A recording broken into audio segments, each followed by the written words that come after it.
Halo kawan-kawan, ketemu lagi di Sportivice. Pertama-tama saya ingin mengucapkan banyak terima kasih atas support yang sejauh ini sudah diberikan. Video-video saya yang sebelumnya ternyata lumayan banyak yang menonton. Sekaligus juga saya ingin memohon maaf jika pada konten terakhir itu yang membahas mengenai hasil Moto3, mixing dari audio dan juga musik latarnya itu masih kurang rapi.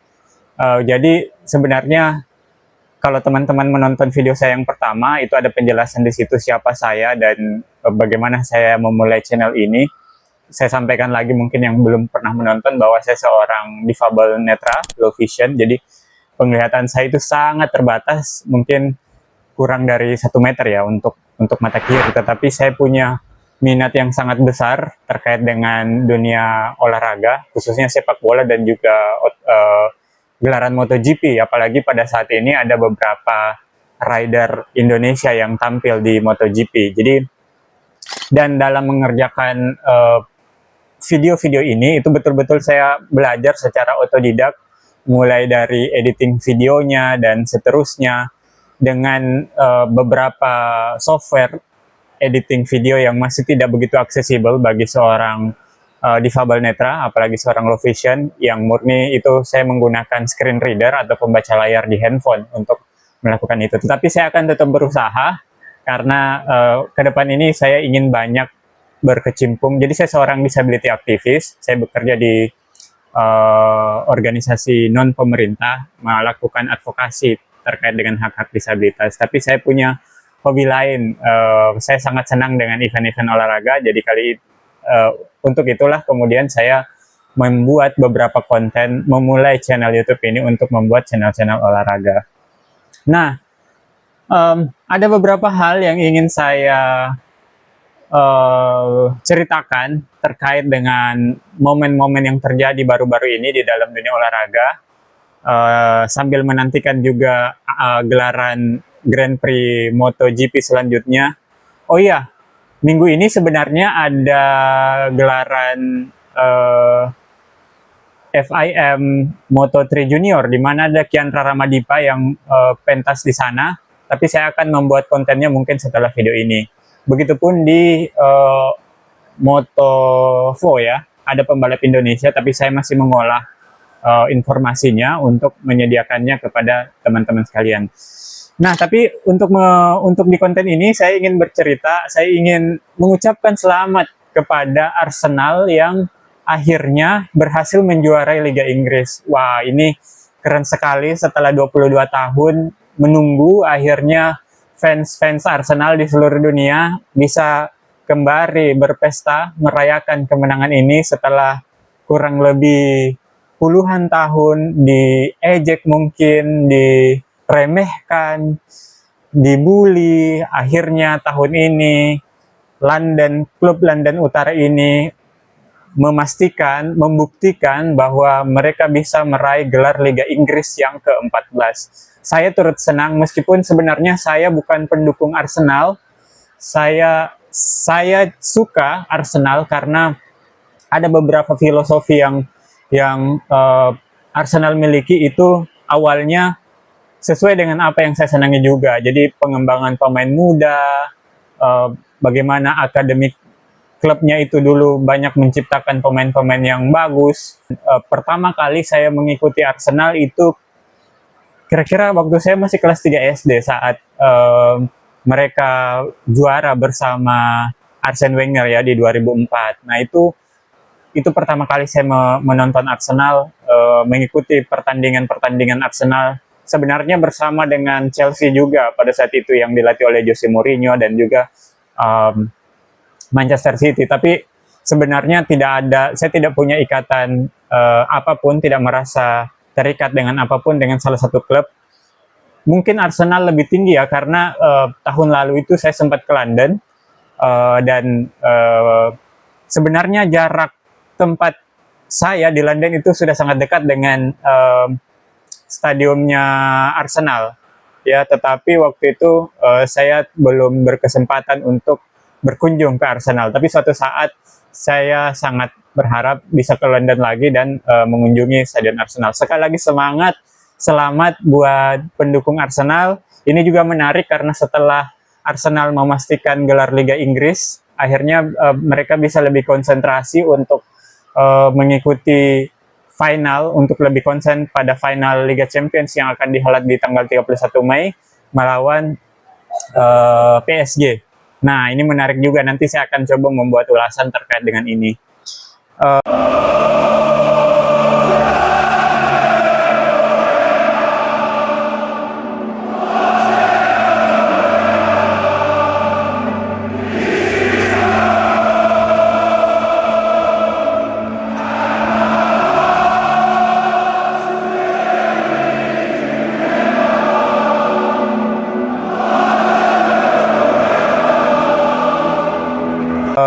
Kemudian saya juga ingin membahas sedikit terkait dengan Robert Lewandowski yang kali ini akhirnya meninggalkan Barcelona. Nah, kalau Barcelona ini, saya adalah the big fans of Barcelona. Saya sangat menyukai tim ini.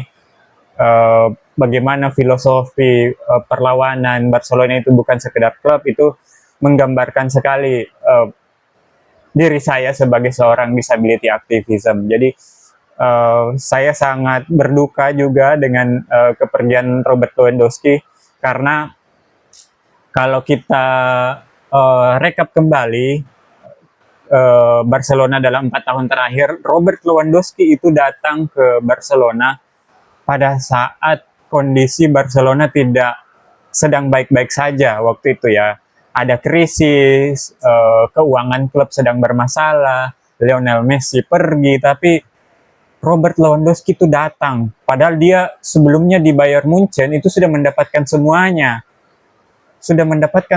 tetapi dia memutuskan untuk datang ke Barcelona. Saya tidak tahu motivasinya apa pada saat itu, tetapi kedatangan dia ke Barcelona pada saat itu membangkitkan lagi yang sebelumnya saya sempat patah hati dengan klub ini, dengan bagaimana manajemen klub mengelola Barcelona, tetapi dengan kedatangan Robert Lewandowski pada saat itu kembali membuat kami sebagai fans Barca itu jadi semangat lagi pada saat itu. Dan saya sangat mengapresiasi, sangat sedih juga kemarin menonton pertandingan terakhir Robert Lewandowski itu.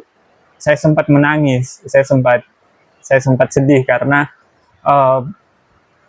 meskipun Robert Lewandowski sudah mendapatkan semuanya di Barcelona, dia belum semuanya sih, karena dia tidak dapat Champions League, Piala Dunia antar klub, Super Eropa yang biasanya bisa kita dapat ketika memenangkan Champions League, itu tidak bisa dia dapat. Tetapi untuk gelar-gelar yang lain, Copa del Rey, La Liga, El Pichichi, itu semua dia dapat. Dan Robert Lewandowski ini selama 4 musim berada di Barcelona itu berhasil mencetak 119 gol dengan jumlah pertandingan 192 selama 4 musim. Nah, ini dia yang menurutku sangat luar biasa yang dipersembahkan oleh Robert Lewandowski kepada Barcelona, dan Barcelona pasti akan sangat merasa kehilangan dengan kepergian Robert Lewandowski. Saya tidak tahu bagaimana kemudian klub akan mencari penggantinya, karena sosok Robert Lewandowski ini sangat spesial ya buat kami pecinta Barcelona. Dia adalah salah satu legenda ya, menjadi pencetak terbanyak klub juga meskipun di posisi 14, tapi kontribusinya selama 4 tahun itu sangat luar biasa. Semoga perjalanan karir Robert Lewandowski di klub-klub selanjutnya, dimanapun nanti dia akan berlabuh, itu bisa semakin sukses dengan usianya juga yang sudah memasuki 37-38 tahun. Semoga di tempat yang baru Lewandowski bisa merasa bahagia, dan kami sebagai fans Barca pasti akan selalu mengenang Robert Lewandowski, akan selalu mengingat bagaimana Robert Lewandowski datang menyelamatkan Barcelona, membangkitkan kembali motivasi pemain-pemain muda di Barcelona, memberi harapan kepada kami fans Barca bahwa klub ini akan bangkit, dan betul sekali setelah 4 tahun berada di Barcelona, kondisi klub kini menjadi lebih baik. Ada begitu banyak pemain-pemain muda yang lahir, Gavi, Lamine Yamal, Ferran Torres, kemudian Fermin Lopez, itu semua saya meyakini mereka semua ini banyak belajar, banyak termotivasi, banyak menerima bimbingan dari Robert Lewandowski. Jadi terima kasih sekali lagi buat Robert Lewandowski. Semoga nanti Barcelona bisa mendatangkan pemain yang baru atau mungkin bisa mengorbitkan pemain-pemain baru yang bisa segacor Robert Lewandowski. Hola, Curas, ¿qué tal? Estoy en el campo. Visca Barça y visca Cataluña. Te echaba de menos, ¿eh? Mucho cariño.